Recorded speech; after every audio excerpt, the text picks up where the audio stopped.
বৈশ্বিক ইন্টারনেট থেকে ধীরে ধীরে নিজেদের বিচ্ছিন্ন করার পথে এগোচ্ছে ইরান। গুগলের বদলে নিজস্ব সার্চ ইঞ্জিন আর সরকারি নিয়ন্ত্রিত মেসেজিং অ্যাপ ব্যবহারের সিদ্ধান্ত নিয়েছে খামেনি সরকার। কিন্তু হঠাৎ কেন এমন সিদ্ধান্ত নিল তেহরান? বিস্তারিত শিহাব ইসলামের ডেস্ক রিপোর্টে।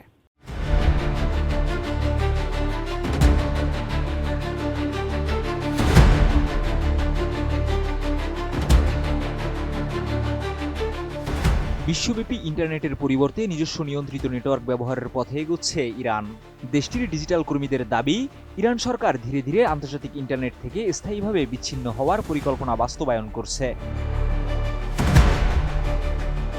ইন্টারনেট সেন্সরশিপ পর্যবেক্ষণকারী সংস্থা ফিল্টার ওয়াচ জানিয়েছে, ইরান গোপন পরিকল্পনার মাধ্যমে আন্তর্জাতিক ইন্টারনেট অ্যাক্সেসকে শুধুমাত্র সরকারি সুবিধাতে রূপান্তর করছে।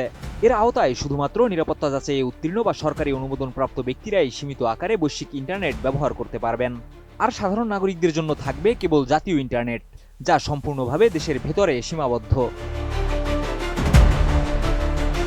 আমি বুঝি নির্মাণের শিল্প, সালাম স্টিল বোঝে durability. Salam steel, most durable still.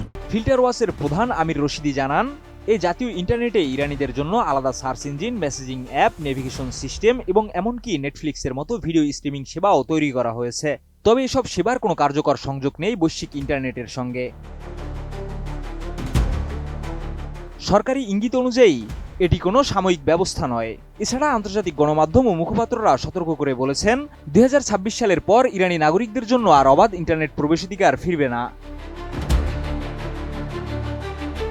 সাম্প্রতিক সরকার বিরোধী বিক্ষোভের পর গত 8 জানুয়ারি থেকে ইরানে ইন্টারনেট বন্ধ শুরু হয়। প্রায় 12 দিন ধরে চলা এই বিক্ষোভে হাজার হাজার মানুষের প্রাণহানির খবর পাওয়া গেছে। তবে ইন্টারনেট ব্ল্যাকআউটের কারণে দেশের ভেতরের পরিস্থিতি সম্পর্কে খুব সীমিত তথ্যই বাইরে পৌঁছাচ্ছে।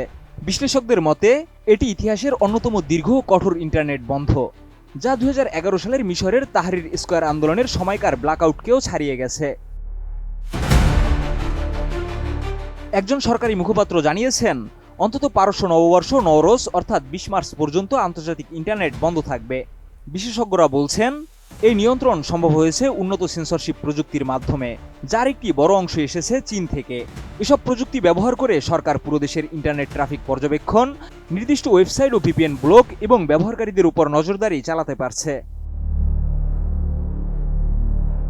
এছাড়া মার্কিন পররাষ্ট্র দপ্তরের এক প্রাক্তন কর্মকর্তা মন্তব্য করেছেন, ইরানের এই উদ্যোগ ভয়ঙ্কর হলেও বাস্তবসম্মত।